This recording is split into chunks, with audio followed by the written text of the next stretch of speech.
The child's desperate cry shattered the quiet suburban morning like breaking glass. "Don't open that box." 8 years old, her orange dress bright as a warning flare against the autumn leaves, Deborah Hammock stood trembling on the sidewalk, pointing at the gift-wrapped package in the hands of the most dangerous man in the city. James Hanley. Not a street thug, not some small-time criminal, but something the neighborhood feared on an entirely different level. A man in tailored dark suits, who never raised his voice, but controlled everything that moved through the waterfront. A man whose family had built empires through 3 generations of whispered deals and iron loyalty. But Deborah had seen something from her living room window that morning. Something that made her small hands shake and her breath catch in her throat. A delivery man, nervous, looking over his shoulder, placing that beautiful gold-wrapped box on James's porch, then sprinting back to his van without waiting for a signature. No call, no confirmation, just panic in his movements. And then she'd seen it. Dark liquid seeping from the bottom of the box. A faint sound, rhythmic and wrong, like ticking or dying breaths. Now James stood on his pristine porch, phone pressed to his ear, completely unaware. His fingers were already reaching for the red ribbon. Behind curtained windows, neighbors watched, but said nothing. They never did when it involved James Hanley. Deborah had seconds to decide. Stay silent and safe, protected by childhood invisibility. Or speak truth to power and risk everything: her safety, her parents' disapproval, becoming visible to a man even adults feared. Her next words would either save a life or mark her as a target. Before we continue, let me ask you something. Have you ever noticed something everyone else missed? Trusted your instincts when adults dismissed you? If you believe children's voices deserve to be heard and that intuition can save lives, hit that subscribe button. Comment, trust your instincts if you're not one of those people who ignore warning signs and let tragedy happen. Only those who dismiss truth stay silent. Don't be one of them. The early October morning hung crisp over Maplewood Heights, carrying the scent of wood smoke from distant fireplaces and the earthy sweetness of fallen leaves that carpeted every lawn. Golden sunlight filtered through trees ablaze with autumn colors: crimson, amber, burnt orange, creating dappled patterns on the quiet residential street where nothing bad was supposed to happen. The neighborhood was picture-perfect suburban America. White picket fences, manicured lawns, children's bicycles abandoned on driveways. But every resident knew the truth about the house at the end of Oakwood Lane. The pristine colonial with its black shutters and perfectly maintained garden. The house where James Hanley lived. 8-year-old Deborah Hammock had pressed herself against her living room window, homework forgotten on the coffee table behind her. Her reflection stared back, wide brown eyes, hair pulled into a ponytail with a red ribbon that matched her favorite dress, small frame that made her seem even younger than 8. She could see James clearly now across the street. Mid-30s, dark hair swept back, sharp features that looked carved rather than formed. Even in casual moments, he carried himself with the kind of authority that made grown men step aside on sidewalks. His dark suit fit perfectly, expensive but understated. The kind of man who never needed to announce his power. It radiated from him like heat from pavement in summer. Deborah knew his reputation. Her parents, Thomas and Marie Hammock, spoke his name in hushed voices at dinner, as if saying it too loudly might summon him. Stay away from that house, Deborah. Mr. Hanley isn't like other neighbors. He's complicated. Dangerous. Men like him don't follow the same rules we do. But Deborah also knew something else. Last spring, when the Hendersons 2 doors down had their car stolen and couldn't afford the insurance deductible, a new car had appeared in their driveway with a simple note: "Good neighbors look out for each other." No signature. Everyone knew who'd sent it. That memory flickered through Deborah's mind now as she watched James reach for the box. He looked so normal in this moment, so human, just a man collecting what appeared to be a birthday gift or business present. It made what she had to do even more terrifying, because it meant acknowledging that the monster in her parents' warnings might be more complicated than fear suggested. And it meant trusting her instincts over every adult voice that told her to stay invisible, stay silent, stay safe. Deborah's legs felt like water as she finally pushed away from the window. Deborah's pencil hovered over her math worksheet, but her attention had drifted to the window. Maplewood Heights looked like a postcard this morning, maple trees blazing orange and red, morning sunlight turning everything golden. Across Oakwood Lane, James Hanley's Colonial stood pristine as always, its black shutters stark against cream-colored walls. The delivery van appeared without warning, its white paint dingy against the manicured street. Not FedEx or UPS, something generic, unmarked except for faded lettering she couldn't read. It rolled to a stop directly in front of James's house. Deborah sat up straighter, homework forgotten. The delivery man emerged wearing a standard brown uniform, but everything about his movements felt wrong. He kept glancing over his shoulder as he retrieved a package from the back, an ornate box wrapped in gold paper with an elaborate red ribbon that caught the sunlight. Beautiful. Expensive looking. The kind of gift that should make someone smile. But the man's hands shook as he carried it up the walkway. He placed the box on James's porch with exaggerated care, as if it might break or worse. Then he jabbed the doorbell and ran. Actually ran back to his van, stumbling once on the curb. No clipboard. No waiting for a signature. No professional pleasantries. The van peeled away with a screech of tires that made Mrs. Chen's dog start barking 3 houses down. Deborah pressed her face closer to the glass, her breath fogging the window. That wasn't normal. Delivery people didn't act like that. They didn't look terrified. They didn't flee. Her parents' warnings echoed in her mind. James Hanley isn't someone you get involved with, sweetheart. He's dangerous. Stay away from that property. But he'd always been kind to her. That time she dropped her library books in the rain, he'd helped her gather them, even driven her home. Your parents are smart to keep you safe, he'd said quietly. This world needs more careful families. Now his front door remained closed. The box sat waiting. And something deep in Deborah's chest whispered that beautiful things could hide terrible secrets. Deborah tried returning to her homework. She really did. But the pencil felt foreign in her hand, and the numbers on the page blurred into meaningless shapes. That delivery man's face, pure panic, kept replaying in her mind. She pushed back from the table and stepped onto her front porch. From here, just 30 feet closer, details emerged that made her stomach drop. The gold wrapping paper gleamed innocently in the sunlight, but underneath the box, spreading across James's white porch boards, was a dark stain. Liquid, seeping slowly from the bottom. Too dark for water. Too viscous. It looked like oil. Or blood. Deborah's breath caught. She gripped the porch railing, straining to hear. There, beneath the distant hum of traffic and birdsong, a sound. Faint but unmistakable. Rhythmic. Tick-tick-tick. Or was it breathing? Something struggling, dying, counting down? The box shifted slightly, as if whatever was inside had moved. Every instinct Deborah possessed screamed danger.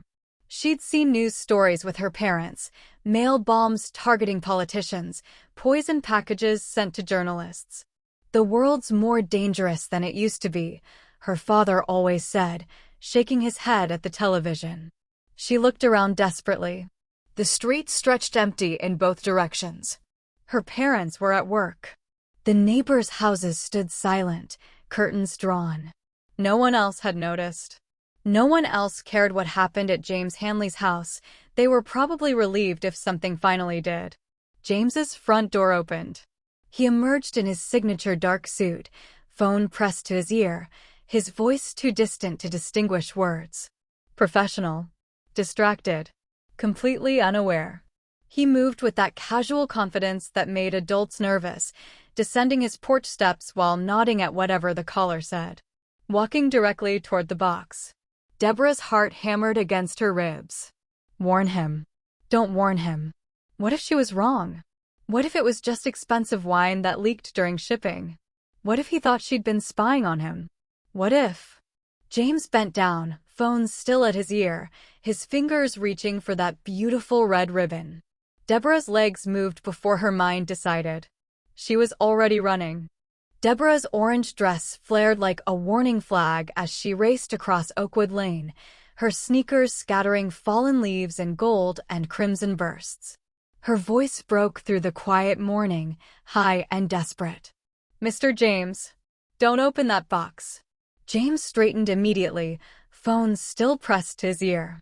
His eyes found her, sharp, assessing, and locked on with an intensity that made Deborah's courage falter mid-stride. His expression revealed nothing. Not anger, not welcome. Just absolute focus, like a predator evaluating an unexpected movement. "Excuse me," he said into the phone, his voice measured. He lowered it slowly. "What did you say, little one?"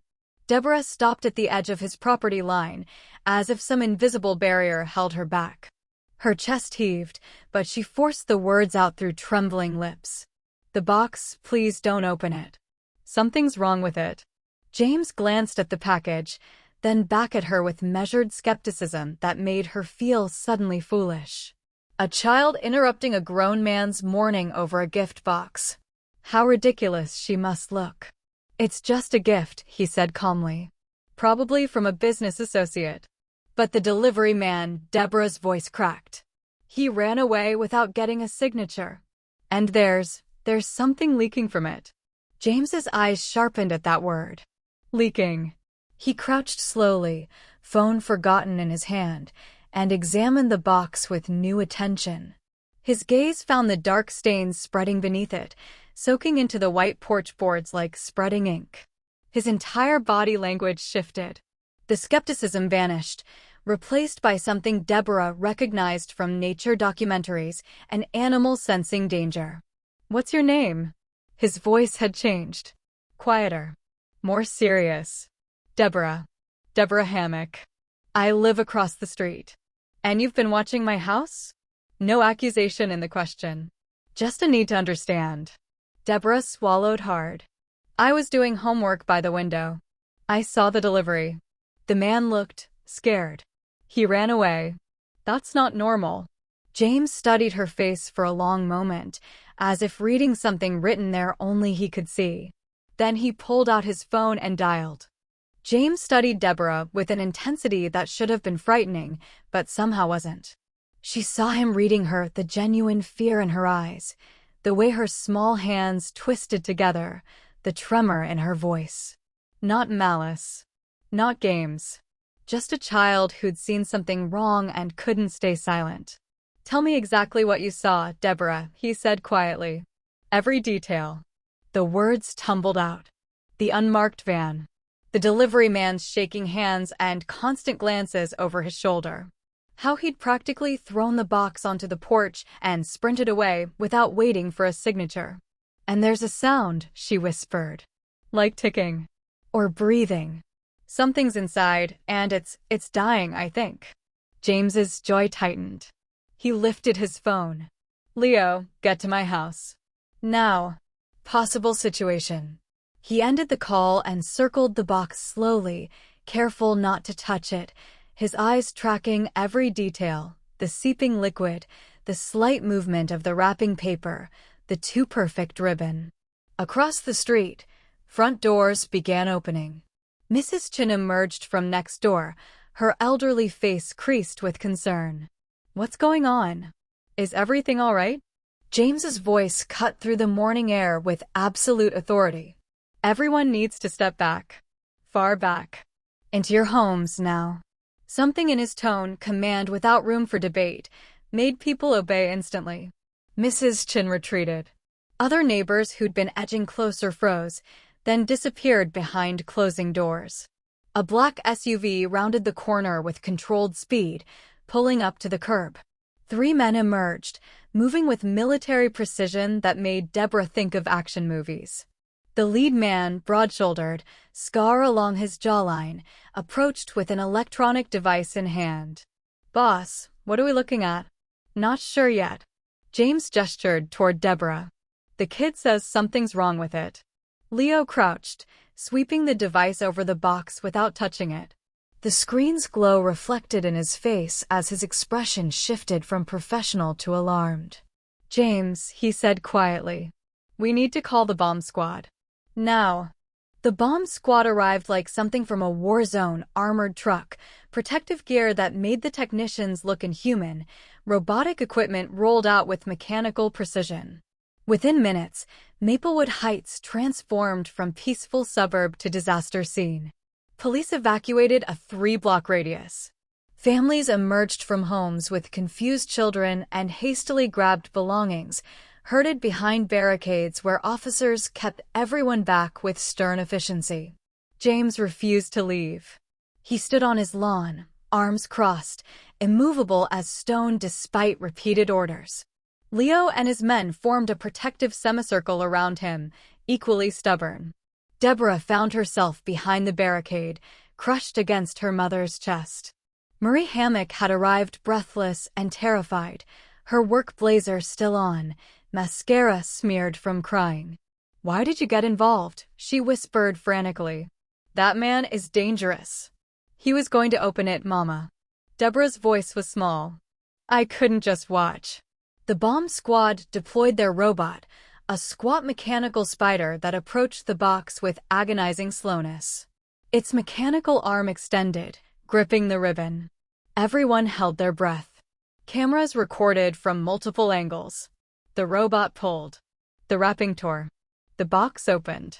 No explosion. No fire. No chemical cloud. Instead, silence. Then confusion rippled through the crowd. Inside the box lay a carrier pigeon, barely alive, its gray feathers matted with blood. One wing bent at an unnatural angle.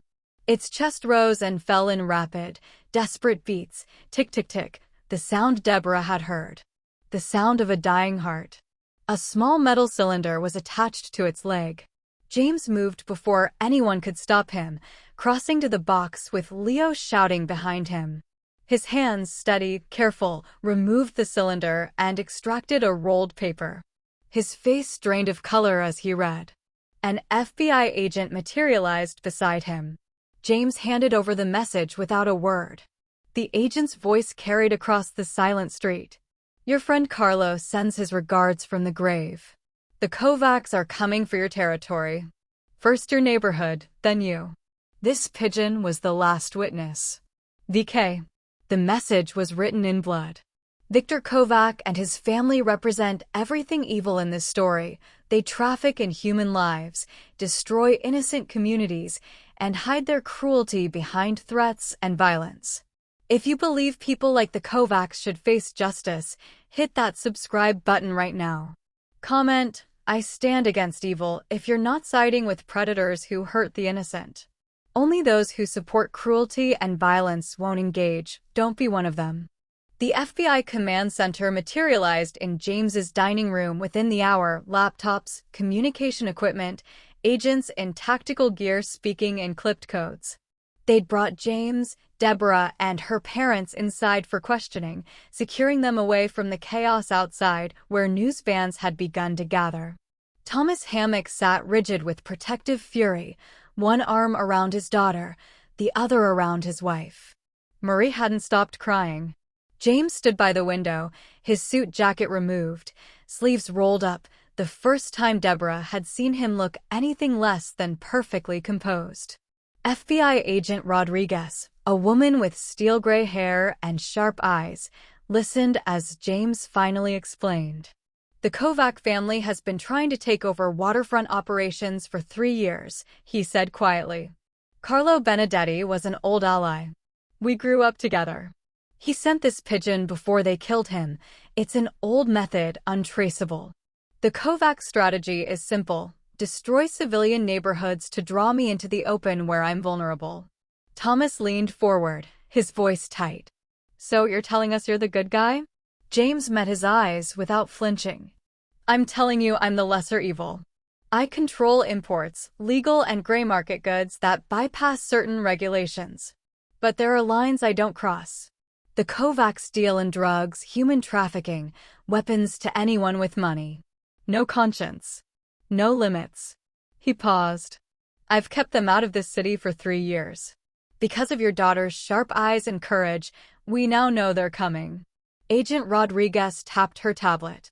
The pigeon was deliberately dying, meant to make you open the box immediately before it expired.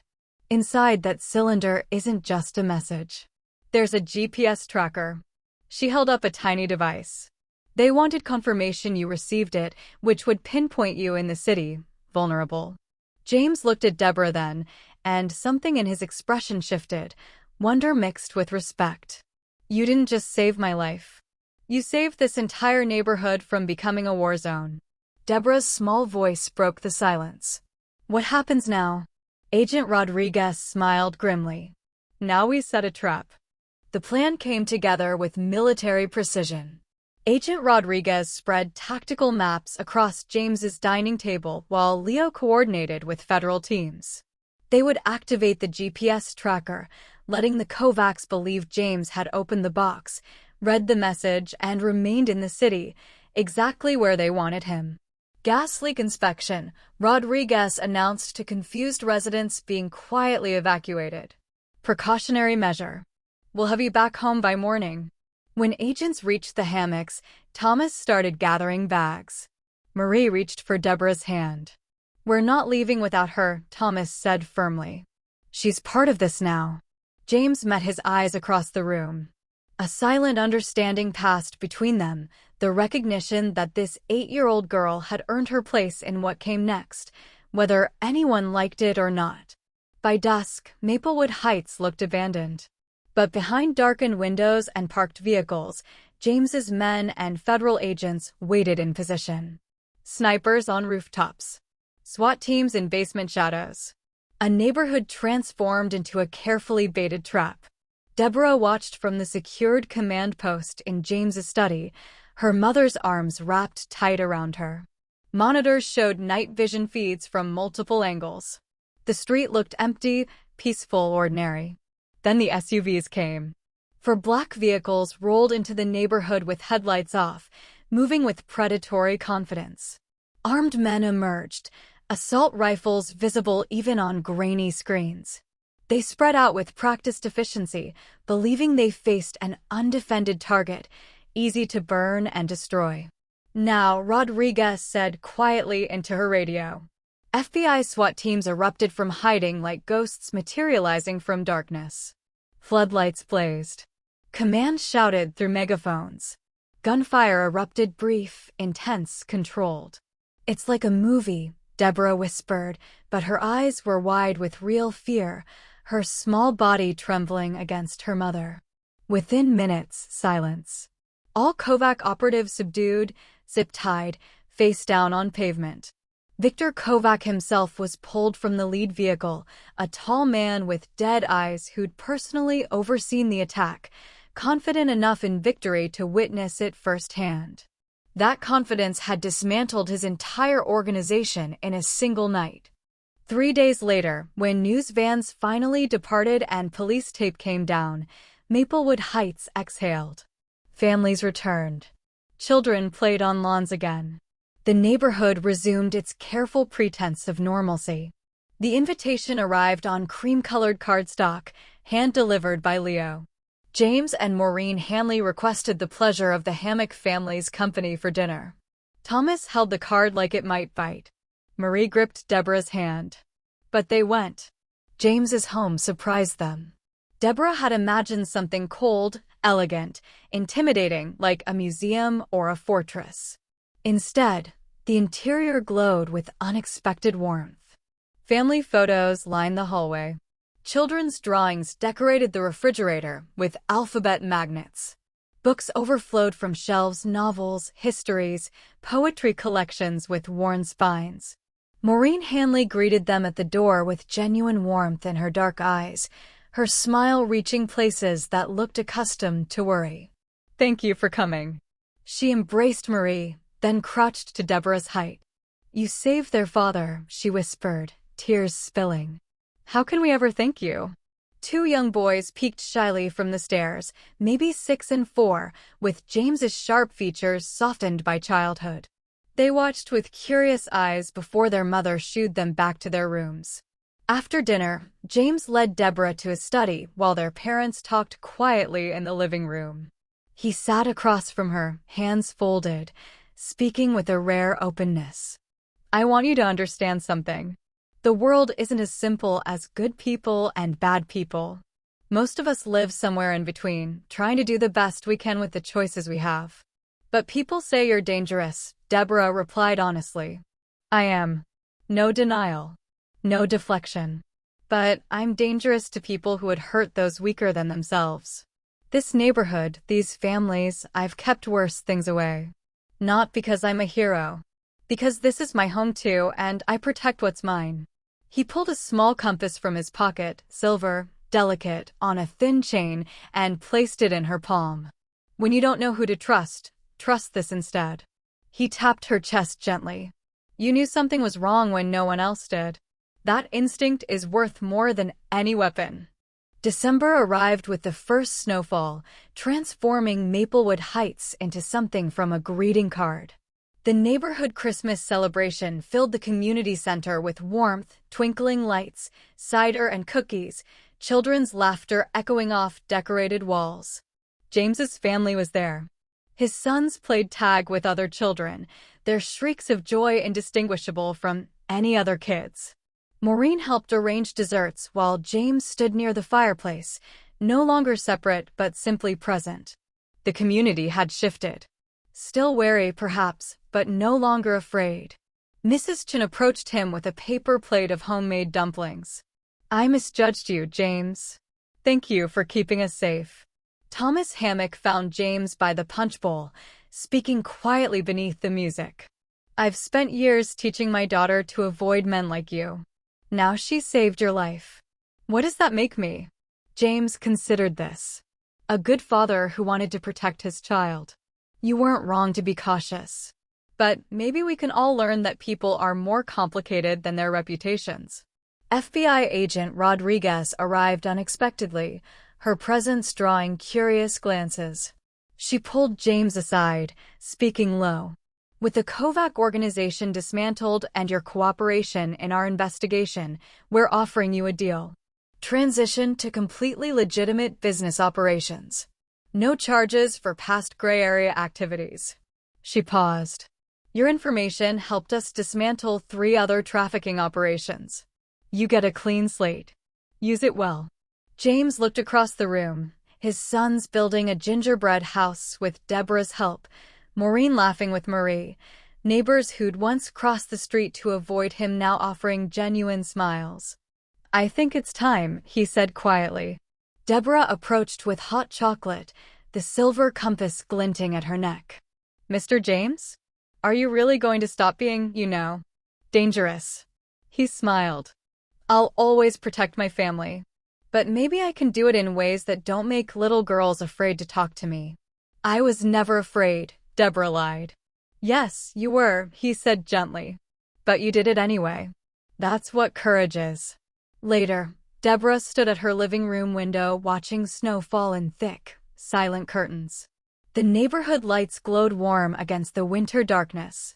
Across the street, James's house no longer stood apart, just another home with lit windows and Christmas decorations, laughter spilling from inside. Sometimes the monsters we fear are fighting worse monsters we can't see. And sometimes an 8-year-old girl in an orange dress is braver than anyone. Deborah's courage exposed the Kovac family, traffickers who preyed on the innocent, destroyed communities, and counted on good people staying silent out of fear. If you believe in speaking up when something feels wrong, even when it's terrifying, hit that subscribe button right now. Comment, courage over silence, if you stand against those who exploit fear to hurt others. Only predators, manipulators, and cowards won't engage. Prove you're different. And if this story reminded you that the world is rarely black and white, share it with someone who needs to hear it. Your voice matters more than you think. Thank you for watching this story to the end. If you enjoyed this story, you will surely love the next one. It's as crazy and more intriguing than you can ever imagine. So do check it out.